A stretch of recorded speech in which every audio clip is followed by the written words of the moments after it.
Thank you all very much. So let me just do some disclaimers really quickly, and I'm going to tell you about what I'm going to do today. What I want to do today is to talk about interstellar space travel, but in a different way than perhaps you're used to hearing it. I know talking about space, I have to have a couple of pretty pictures, right?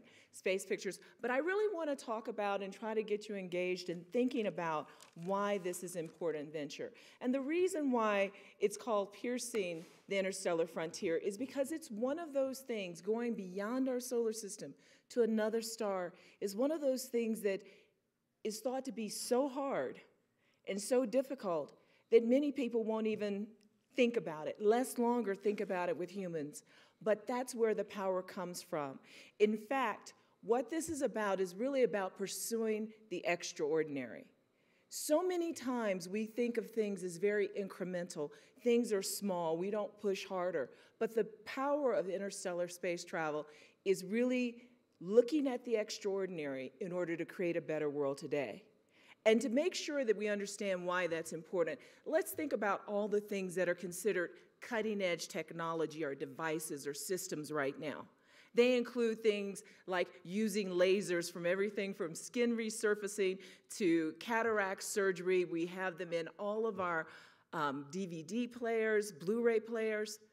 But it was 50 years ago that lasers were actually first started to be invented. And it took a long time for it to roll into what we do now. Today, DNA research is one of those things as well, right? We look at personalized medicine, ideas of genetic engineering, genetic modification of products, all of these things, whether we can create bacteria to eat oil sludge. But it's really based on the research that was done over 50 years ago around DNA replication that allows us to do that. So this is really about why we need to start pursuing something extraordinary today.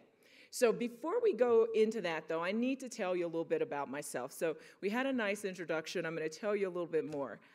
Just like every kid, I loved space. An African proverb says, "No one shows a child the sky." And so I remember very much growing up in the 1960s on the south side of Chicago. And I would stare up at the stars, always imagine that I would go there. But I grew up during this time that was incredible in terms of the work and the effort, the activities that were going on. Because every day they were breaking speed records, right? Whether it's on the land or ground or track or field. Every day it seemed like there was a new particle being discovered. Growing up in the 1960s, I played with Barbie dolls. Right, I loved chemistry, original series Star Trek fan, right? And I also pondered the concepts of infinity and the Big Bang. I wanted to go into the sciences, but I also wanted to be a dancer. I loved Judith Jamison, Lola Falana, Jerome Robbins. All of those things were part of my life. And also remember the riots in Chicago in 1968 following Martin Luther King's assassination and the Democratic National Convention that had been held in Chicago that year. And I remember how everyone always talked about the 60s as being anarchic, right? It was anarchy. But the reality is there were so many things we thought we could change and do. I was a little too young to be really involved in it, but there were so many things we thought we could change and do, and the world people wanted to be a part of it. So I'm really of that generation that thinks that there's so much more we can do. And I always assumed that I would go into space. Even though at that time there were no women in space, except for Valentina Tereshkova, but I would assume I'd go there. So these are my for proof of pictures, so we know there is there. But the reason why I'm doing this, the reason why I want to tell you this and where we're going to, is because people talk about the good old days and the 1960s and the Apollo, which was an incredible time. But Frantz Fanon, who was a Martinican psychiatrist in the 1950s and 60s, he said each generation must, out of relative obscurity, discover its mission, fulfill it, or betray it. We can't have the same mission that we had in the 1960s, whether it's social, cultural, whether it's environmental, or whether it's in space. And so this is where 100-Year Starship came for me. It was really about how do we do something bigger and bolder than we had before? Why are we doing this? So what is this about Interstellar? I think it's because of the overwhelming challenges that we face in the world today. It provides us with a very unique platform for looking at the world. In fact, when you think about Interstellar, in order to get humans beyond our solar system to another star, you have to do things completely differently. You can't do it the way you do space now. Not at all, and we'll talk a little bit more about that. But what Interstellar does, it challenges us to do something bigger than we think we can do. We don't know how to do it. And therein lies the real value of it, that once you start something bigger than any one person individually, we can do more. So let me just give you my point of view on space exploration. You know, people talk about it's a human imperative to explore, but you know, life expands. It's not just humans. Life expands. If we put some bacteria in a small place, it's going to expand beyond that one place you put it. Life expands. It's part of who we are. And it's what we've been doing for billions of years as part of life here on Earth. And we've actually gone further now that we're looking at space exploration. I told you what's interesting about Interstellar is that it's bigger than what we know how to do right now. Yes, I would have loved to go to Mars, still want to go to Mars, think Mars is an incredible interim step. But the reality is, we actually know how to go to Mars. We've been there a number of times. We've got its address. We have things landing on it. We had things landing on it when I was a child. We know how to go to Mars. We have the technological path. There's some engineering challenges, but we really know how to do it. Let me give you a couple of data points on space exploration. The moon landing was in 1969. I know people are always talking about moonshots. I was at this festival on creativity, and they talked about we need to have a moonshot. We need to do something like that. The moon landing was in 1969. Assuming you need to be around 8 years old at minimum to really appreciate it, I think you probably need to be 10 or 12 to get that really emotional feeling about it.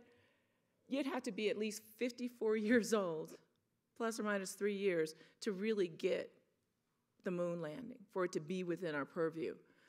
Sputnik launched in 1957. Using that same kind of metric, you'd need to be at least 68 years old, plus or minus 3 years. So when we're always going back to something another generation did, I think it's really important for us to understand that only 12% of the US population is over 65 years of age. The median age in this country is about 37 years, and 25% of it is 20 years old or less. Why do I say that? Because again, we have to figure out what it is we're going to do. How do we do something bigger and bolder? This is space exploration now, right? That really is my mission. I'm sitting on the mid-deck of it. We can't do interstellar space like that. We can't do interstellar space like that. We can't expand really far beyond our cradle because you need different types of fuel that's going to look very different. This is me on board my shuttle mission, on board the space shuttle Endeavour. If you didn't know any better, it looks just like space station, right? It looks like a whole bunch of different kinds of space stations. Interstellar will look as different from this as the bridge of the Enterprise looks from the shuttle. And that's my proof of, if you have a picture of Worf, you show it. But it's not going to be the Enterprise. It's not going to be the space. It's not going to be that. But it will be that fundamentally different. Let's talk about why this is so. What's the task? If we go down to the scale of travel from another star, if we start in Los Angeles, think of New York City. And if we think of Earth as LA, and New York City is Alpha Centauri, which is our closest neighboring star, which is 4.2 light years away, 25 trillion miles. It's a distance that light travels in 4.2 years. Light travels from the Earth to the sun in 8 minutes. So just giving us a feel for it. And you remember Voyager, which is one of the new, which has just left our solar system, we've been talking about it. Voyager left in 1977. It's been traveling about 35,000 miles per hour since 1977. It just left our solar system. And if it were going to Alpha Centauri on this scale between Los Angeles and New York, it will have only gone 1 mile. So just to get a size of the scale, it would take Voyager 70,000 years to get to Alpha Centauri. So we have to go faster, because we weren't even cave painting well back 70,000 years ago. So it's a different kind of scale that we have to look at. These are the things. This is what makes it so powerful. Another way of doing it to get a visceral feel for it is this idea of putting 3 grains of sand inside a vast cathedral, and that cathedral is more filled with sand than space is with stars. So just getting a feel that this is not the same thing as going through our solar system. It's a very different challenge. In fact, it is those challenges that make it so interesting. So the first one, you know, thinking about the distances are so vast, they're so great that, you know, you have to have a different approach. Even if you get to go fasting, very fast, say you get to go 10% of light speed, it's still going to take you 50 years to get there. That's a time frame that we don't really have good engineering around in some ways. And so it's going to be something that's going to also have to be very autonomous. Because even if you get to going that fast, you can't slow down for groceries, right? You can't stop to pick up stuff. So how do you create something that's that autonomous, that sustainable, that goes that fast, and have humans on board? Now, the other part of it is 90% of it is dark, right? So the whole dark matter, dark energy things you're talking about, basically fudge factors to say that we don't know why the equations work, so we have to drop in a 90% fudge factor. I know there's some people you're going to be here at this at the festival that you're going to ask about that, but that's my simplistic way of putting it. So it really is this extreme nature of these hurdles that make us reevaluate ourselves and really drives us to think about what we know. That's what the issue is. When we think about space exploration, it's one thing, but when we think about interstellar space, it's something that really pushes us harder. We don't have the answer. It challenges us across the breadth, the depth of who we are, ourselves, our society, our infrastructure, our compassion, our behavior. It connects us to our past, our present, and our future. These are some of the things that we do as we expand. So this is one of the reasons why we look at it. I would also like to say that just let's take a look at the knowledge, the technology, and the systems and the behavior that has to happen. In order to do this, you have to go across the complete range of human skills, the complete range of human expertise. We need a full perspective. Think about it. The sky is blue. When people talk about blue sky projects, they're always talking about, you know, everything is wide open. I can do whatever I want. But here's the thing. As we travel into space, the deeper we go, it becomes black. That's the issue.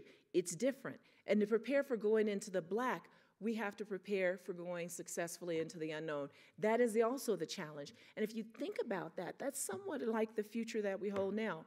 If we go through this, requirements for being successful into the future, into the black, remain things from flexibility and openness, having systems that you can base on radically unexpected partnerships. There has to be some self-motivation to continuously learn.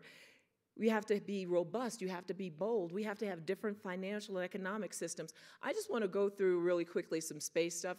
You probably already know it. People talk about space exploration, say, what does this have to do with me? How many of us are doing stuff on our smartphones now? Everybody has one in their pocket somewhere, right? So you have a space receiver in your hand. Fundamentally changed our world. Weather satellites. I live in Houston.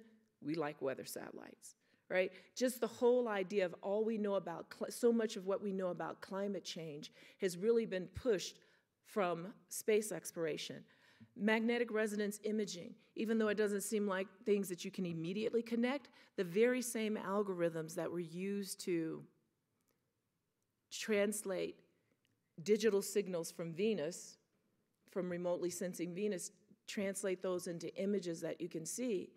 Those same algorithms are used to translate the digital signals that come from putting your body in a large magnet into signals that your physician or radiologist can read.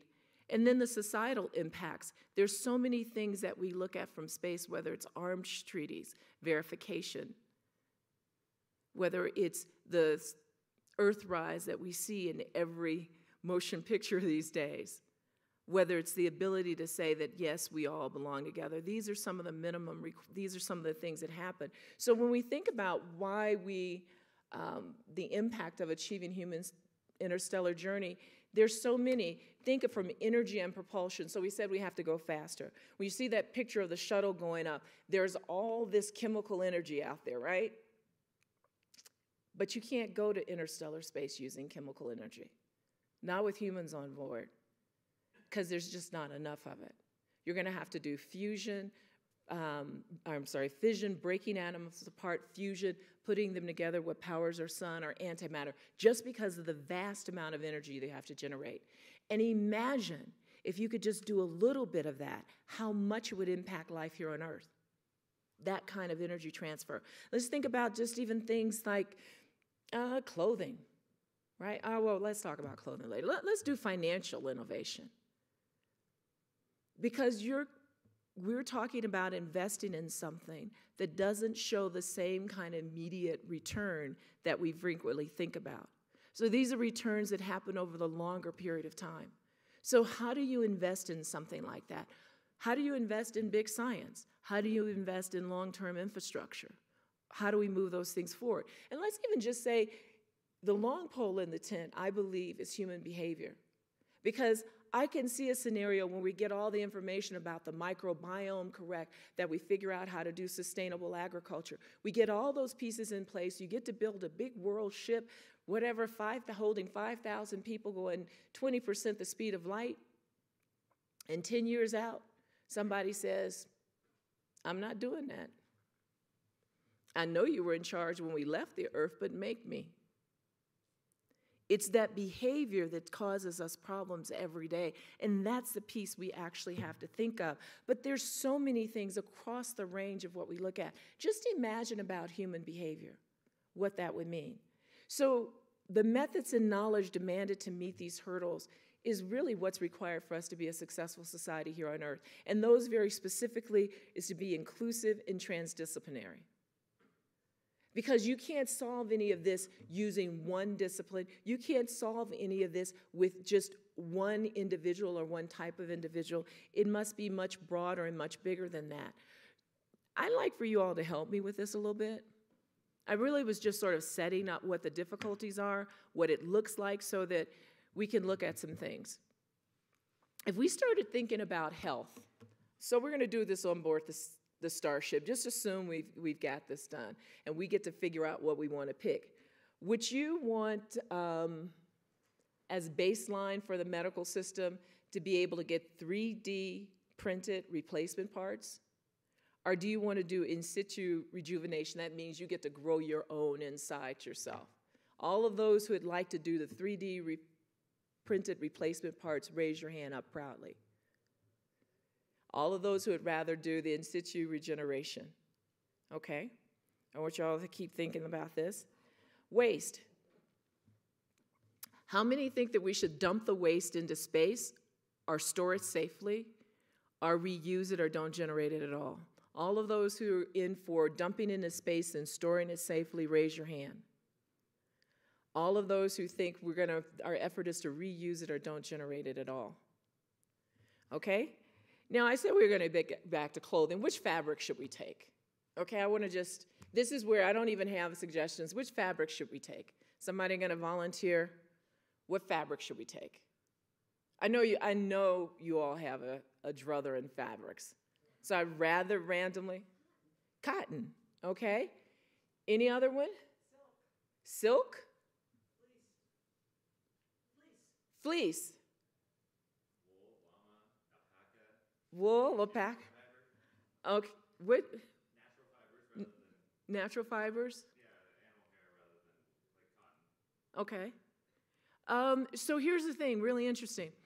There was a professor of textile and design who was not involved in space exploration at all, and he heard about this project, and he said, it completely changes the way I think about my work, because we can't do clothing the same way that we do it down here on Earth, because we can't really rely on cotton, because it's one of the most toxic, most resource-intense things it takes for us to grow.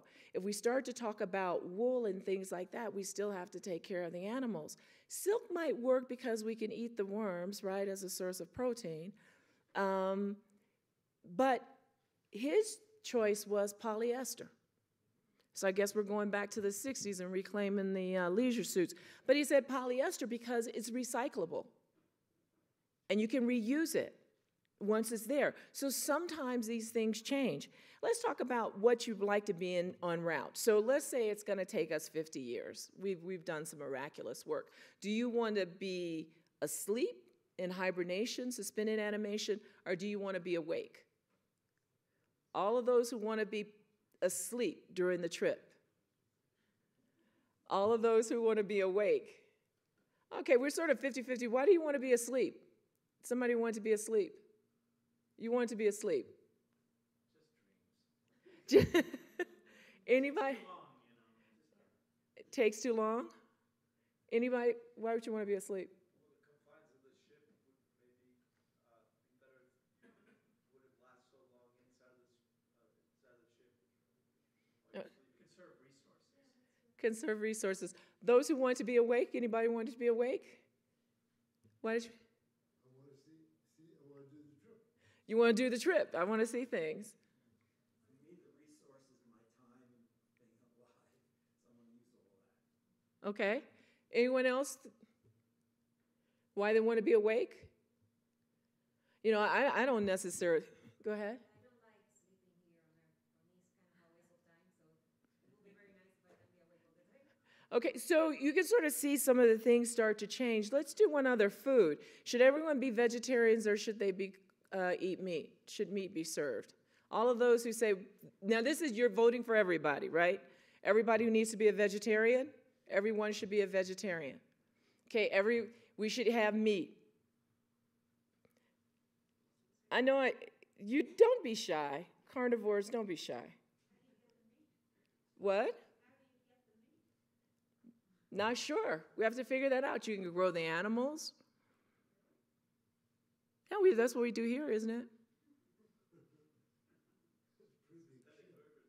What? Synthetic burgers, maybe. But you still have to have the basic stock so the bacteria and stuff can make the burgers, right? So here's the question. Those things come up because some people want to say that meat is just going to require, it's a secondary source, you require more energy. Or is that something we can make for everyone? What about chocolate? I need some chocolate, right?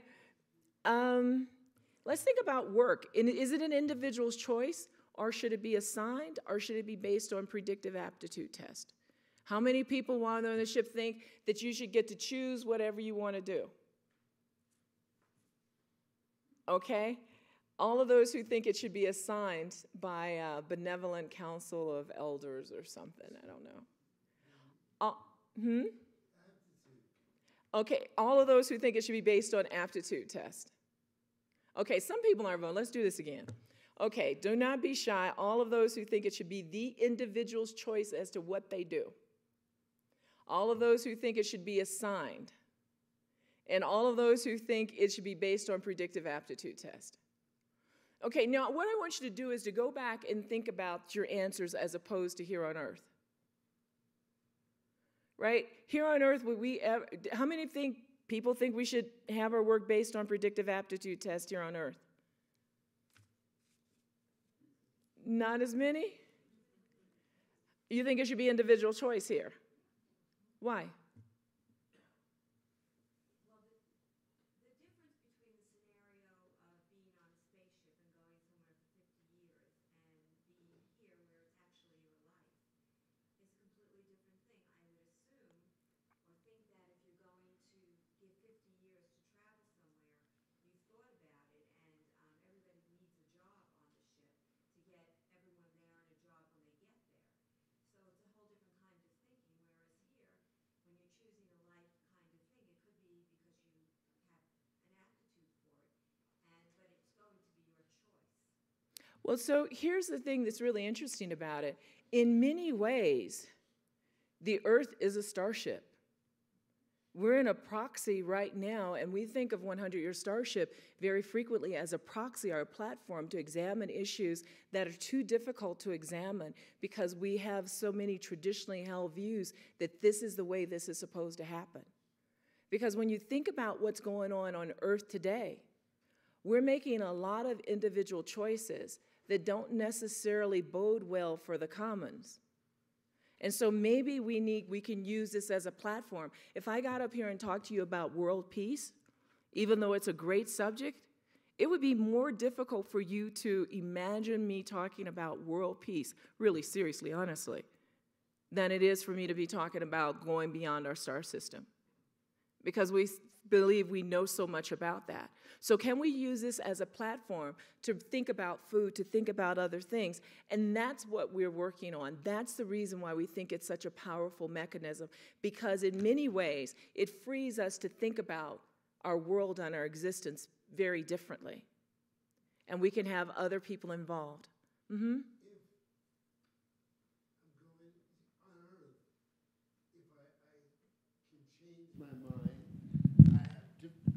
Different options. So you're asking me to make this thing right now. And I've got to ask, the question is, what are my resources? What are my aptitudes? And because you're going to be out there, there's no going back. So we're here, and there's no going back. No, but we have different choices. Okay. So let's keep going. Let's see where you end up. I'm not saying that you have to, you can choose either way you want. I'm just saying that perhaps it gives us a lens or perspective to think about things a little bit differently, that pushes us. This is where it gets into pushing us. Because Will and Ariel Durant said the future never just happened, it was created. One of the things that we're always thinking about is that we got to, that things will turn out for the best, right? Or it was meant to be this way. But no, what we do actually happens for a reason. And when we talk about 100-Year Starship, what we often talk about is the pathway to the stars and footprints on Earth. And some of the work that we do, and I'm going to talk to you also a little bit about some of the work that's happening in Interstellar. I'm happy to talk about other space kind of exploration and things that I see going, but I want to talk about these. 100-Year Starship really works to try to bring an inclusive, audacious journey to transform life here on Earth. The first word is inclusion, because I know from all my work that the reason I didn't get to go to Mars as a little girl, that I imagined I would do as a little girl, is because people didn't have a place to attach to space exploration. Everybody was thrilled about it. They didn't leave space exploration. Space exploration left them out. So how do we include people across the full range of ethnicity, gender, geography, full range of disciplines, people who were not the usual suspects in space, to be able to have them be a part of it? And that's very much what we were working on. We worked on things, and I'll tell you more about them as we get to it, from things like a Center for Advanced Aerospace Manufacturing, where we worked with junior college students, right? 2-year colleges, not 4-year colleges. Because all the technicians that do the work, they don't have 4-year engineering degrees, but they are as fundamentally important to that work as anything else. The people who put the tile on the shuttle, the people who change the airplane parts, all of those things, they are 2-year junior college graduates. We talk about having international partners, because there's no way that all of this can be done by one country, one nation, nor should it benefit anyone. We talk about the Canopius Awards. We try to put together something that we're calling 100-Year Starship Nexus, which is a public gathering of events, because we want to build a global community. I just want to tell you a little bit about it. Let's see, what happened there? How did that happen? Last year, our symposium, which we're changing the name to Nexus, was called Finding Earth 2.0. What happens to us if we actually find another analog Earth? The Canopius Awards we do for excellence in interstellar writing, because we have to tell the story better. How do we get more people involved? How do we get more voices in it? And those awards are not only for fiction, they're also for nonfiction. some of the work that we do is really starting to jumpstart a discipline. And there's one that we started, which are called Crucibles. And the Crucibles are really about trying to make sure the capabilities exist. That's what 100-Year Starship is. We were seed funded by DARPA, which means we got a little bit of money, modest amount of money to start an organization, and then we have to look forward to see what things we can do. One of them was really to start to think about what disciplines no one else is working on. What happened when we got together a group of life scientists who were not involved originally with space exploration? They said, let's do virtual human. How do we carry the infrastructure? How do we replace, rather, the infrastructure for health and medicine that's here on Earth and send it into deep space? You can't do it. So you're going to have to look at this a completely different way. This didn't come from the regular suspects, the NASA life scientists, and this came from people who were not involved with the space program, but who were deep subject matter experts. And they worked on things of wholly modeling human physiology. And that's where we're going to is, can we create an institute? We're working with Graz, Austria. The idea was to bring people together to say, how do you do how would you run epidemiology? How would you run clinical trials? Because we know the health system, something's going to change. People will evolve, bacteria evolve. So you have to have a different health infrastructure. It's something that pushes us forward, but imagine as you create that different health infrastructure, what a boon it would be to health here on Earth. But so many people know that we can't do it that way because the insurance companies won't allow us to do it that way. This came from the person who's leading this, who is Dr. Kurt Sattlercall, who is in Medical University in Graz, Austria. And we've brought in people from across the United States and experts and others. But it's because they didn't even want to think about it, because 5 years from now, it won't be done. But if you think about it on a 25 or a 50-year horizon, it's something we can think about doing. So that's where we push things. You may have heard about something called Breakthrough Starshot. About 2 months ago, it was announced that Yuri Milner and Stephen Hawking were working on creating something to be able to get an interstellar probe. And 100-Year Starship is collaborating with it. We were part of the announcement. And it's about being able to get a probe outside of our solar system very rapidly and to get it to Alpha Centauri in 20 years.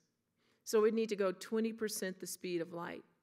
And the cool thing about this is thinking about this differently, right? So instead of the big probes that you think about and you send all the big probes out, let's think about it by losing the weight.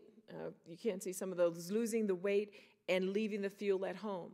Being able to use a very small nanoprobe where you send out swarms of probes. So you don't have to have everything on the probe. You can actually do smaller probes. You can beam propulsion to it using a solar cell that's about 4 meters wide.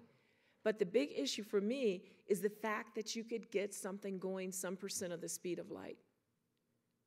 Not an electron, not a proton, but something of macroscopic scale, which all of a sudden changes the equation, because we can get things to even parts of our solar system much more rapidly if you're able to do that. So the idea behind really this is, how do you do things differently and bigger? How do you use this as a platform for thinking differently?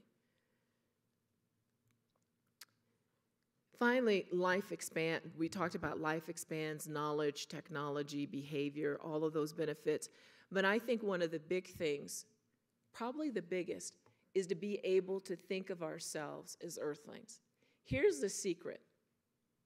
Even though we're talking about interstellar flight, even though we talk about going to Mars, the reality is the vast, vast, vast majority of us will be here on this planet.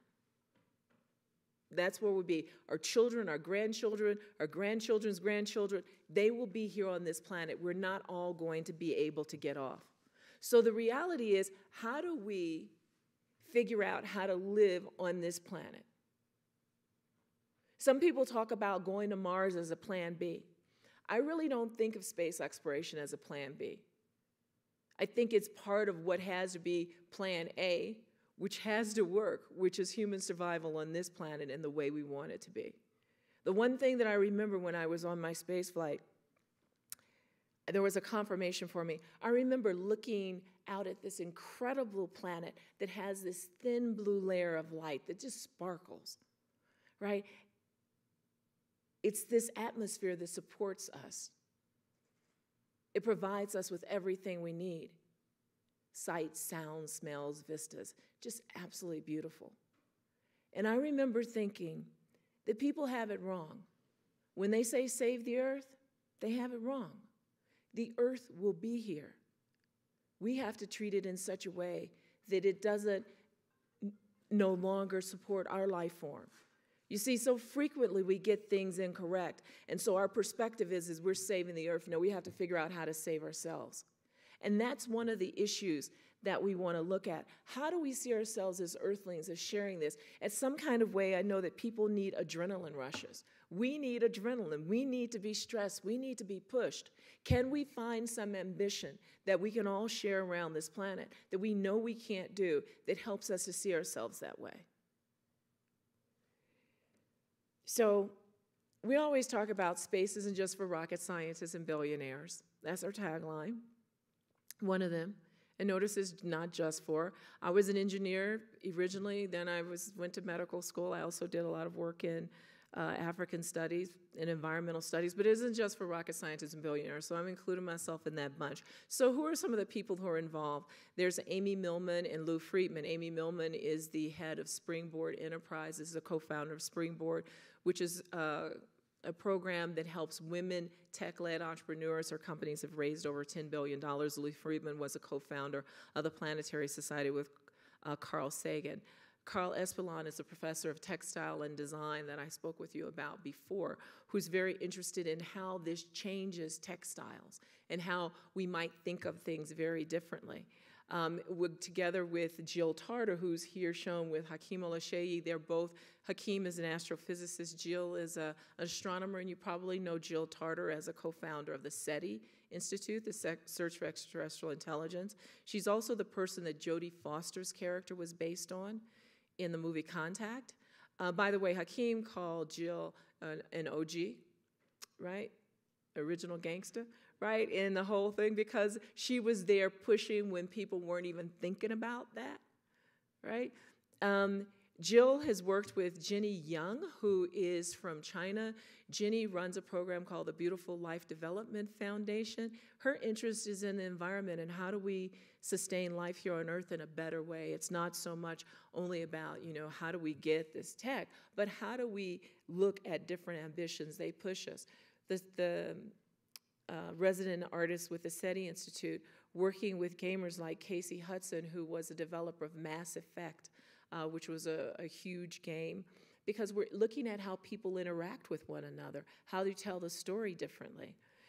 Speaking of telling stories, we do something called Sci-Fi Night, and some of the people there, LeVar Burton, who, with Reading Rainbow, and also Geordie LaForge on Star Trek, Mary Doria Russell, who wrote this most incredible book called The Sparrow, which was about first contact. She did it from the point of view of a biological anthropologist. And so we have a number of people that we actually work with, and every time we have science fiction authors and artists, compelling things. Ronki Olabisi is our resident sci-fi critic. She is a professor of biomedical engineering at Rutgers University. So the idea is that we be able to bring different points of view to things. This is Mboneni Mfuhe, who is the Deputy Director of the Department of Science and Technology in South Africa. I put up Mboneni's picture because South Africa is building the world's largest radio telescope called the Square Kilometer Array. And Mboneni says that frequently he gets asked, why would South Africa, which is a country that has poverty problems and things, why would they put this money into and this effort into a Square Kilometer Array? He said they put it into it because everyone has dreams, and they can dream bigger, and they can dream better. And that just because you're sleeping on a mud hut, on the mud floor in a grass hut, you don't just dream of food. You dream of bigger things. We go back to the African proverb that says, no one shows a child the sky. It is one of our most fundamental philosophies. It's one of the most fundamental things we do. So 100-Year Starship is about an inclusive, audacious journey that transforms life here on Earth and beyond.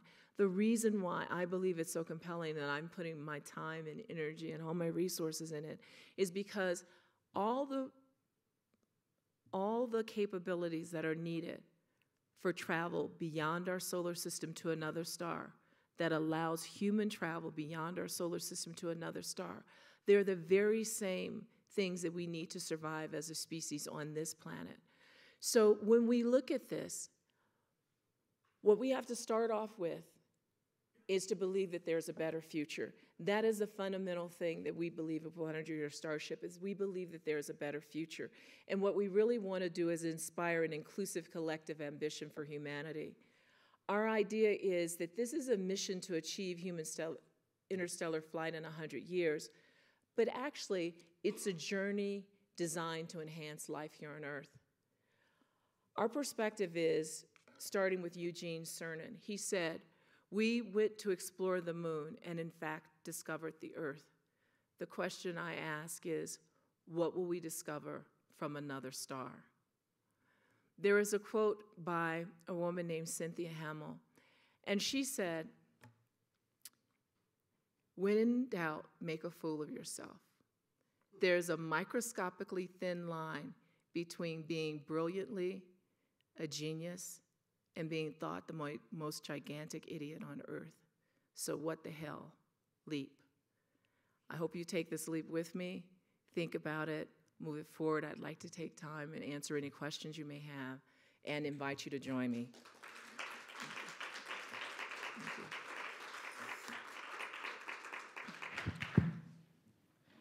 Who has questions will come with the mic.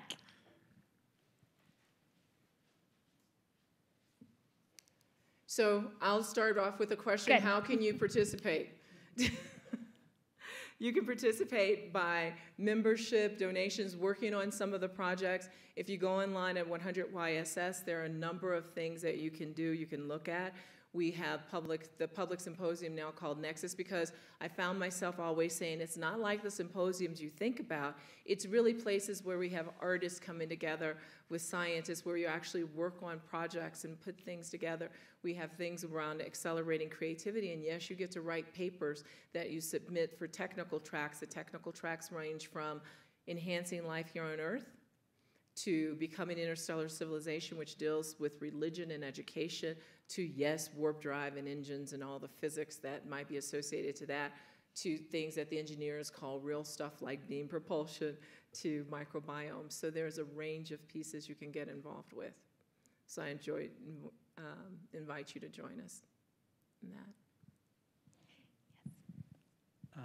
Can you talk a little bit about the kind of drives that would be required to navigate these distances, warp drives or whatever's coming down the pike? So probably the thing that people think about as the most possible right now is beamed energy propulsion, taking a laser. And so photons can impart, the photons, what light is made of, can impart momentum onto a very large sail. So when you talk about a large sail, you would talk about 100 kilometers across. But you would beam energy against it, and that would push it forward. That's the same principle that's being used and thought about for the small nanosats that are part of the breakthrough Starshot. Except for this time, you can do it with 4 meter cells, because the object is so small, and that you do it for 20 minutes. So that's one that people think is more feasible right away. Fission would be really interesting, but the issues with fission now, which is like storing the waste. What do you do with it? Can you get rid of it? But that would be one of the drives where you continuously accelerate, perhaps, being able to have a propulsion system, something called ion propulsion, where you basically charge ions, and as they're expelled out of the back of the vehicle, it pushes the vehicle faster, so you have constant acceleration.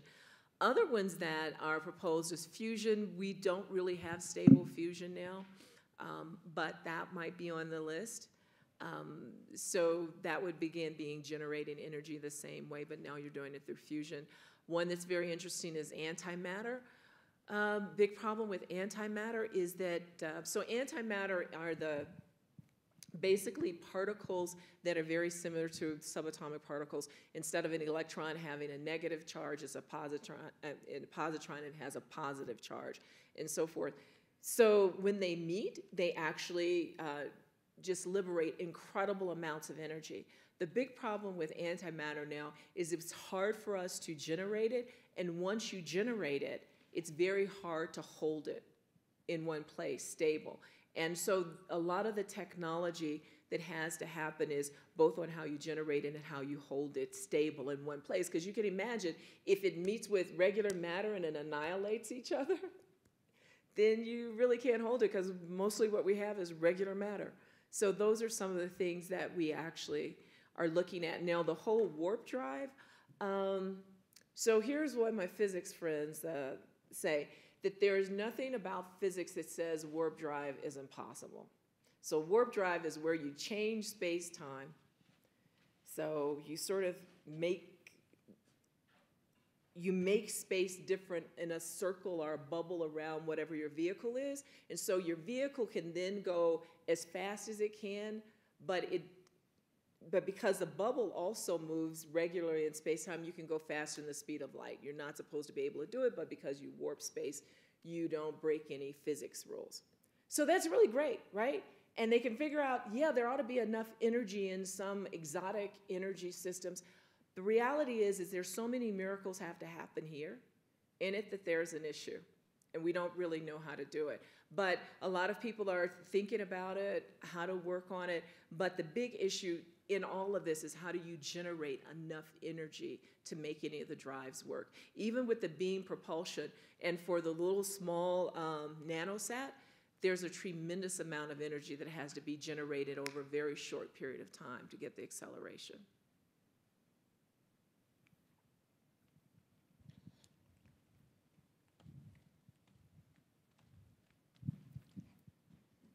Go ahead and say your name. Yeah, hi. My name is Zach Cheney Rice, and thank you so much for being here. My question is, so in my understanding of the space race of the 60s and the 50s, it had a lot of institutional support from the government, because I think there was a lot of paranoia. I didn't live through this, so this is like my understanding. But there was a lot of paranoia and fear around the Russians getting to space before us, and this was like the narrative around space travel and getting to space was around weapons and weaponization and having the strategic advantage in like a war scenario. It doesn't seem like there's anything resembling that level of urgency today in terms of promoting and pushing interstellar travel, for example. So I'm wondering in that context, first of all, if you think that's true, and second of all, what kind of institutional support is there and like kind of urgency is there around this from like kind of like a more government establishment standpoint? So I can only go by what I sort of know in the 60s. So yes, everybody was freaked out here in the United States, from what I understand. Remember, I did that 68 plus or minus. Everyone was freaked out because the Russians got Sputnik over, and it was just this revelation that the Soviets had something above us. So that was a big issue, and what does that mean? And I think it propelled space exploration, and it propelled us to do something really big, to claim things. The problem with that it didn't hit and stick. And I think it didn't hit and stick as much because we didn't have places for regular people to be involved. I remember as a little kid running around being so excited about the moon. And I grew up on the south side of Chicago, and there were so many people who were excited about it, but they didn't think it really impacted their life. And that's the reason why we have to get more people involved, and we have to tell a better story around this, is because people didn't see how it changed their lives, but yet it did. And so you're right, what happened after the Apollo landing, after a number of the Apollo vehicles, there were 3 more Apollo missions ready to go. Saturn V's all built out. Congress canceled it because they said, we won, the Russians didn't get there. And so we didn't move anything further. There is government funding for space exploration now. One of the things that's very difficult about the story is that if the shuttle isn't flying, then it seems like NASA isn't doing anything. But the work, a lot of the funding for, SpaceX and the commercial guys actually came from NASA because NASA said, we really want to have a commercial industry. There are things that we know about low Earth orbit that, everybody can do. I don't think that there's enough of an urgency and enough of a commitment. And I think that's because we don't tell the story well. Most people think of space exploration as folks going on a joyride. They don't see it as connected to their world today. There's so many things that we'd be loath to give up that came as a direct result of space exploration or either pushed our drive further. And I'm going to go to one other place. That same lack of urgency and that same, in some ways, lack of commitment we can see in much of other science and large projects today, because we ask for incremental results. We're asking many times on a lot of the project RFPs, the calls for grants out of National Science Foundation. What's going to happen? What result are you going to produce in 2 years, in 3 years? Now, if you can predict what results you're going to produce in 2 to 3 years, then you're probably not pushing yourself hard enough. So the issue becomes, how do we do deeper, more imaginative work? How do we invest in something that's long-term? What is the impetus for Interstellar? The only thing I can say is that, again, starting with Frantz Fanon, we have to discover our own mission. We have to get our own energy around it. I believe the way we're treating this planet and the fact that Mars cannot be a plan B, the moon cannot be a plan B, ought to give us some impetus for doing bigger things and thinking about the world in a different way.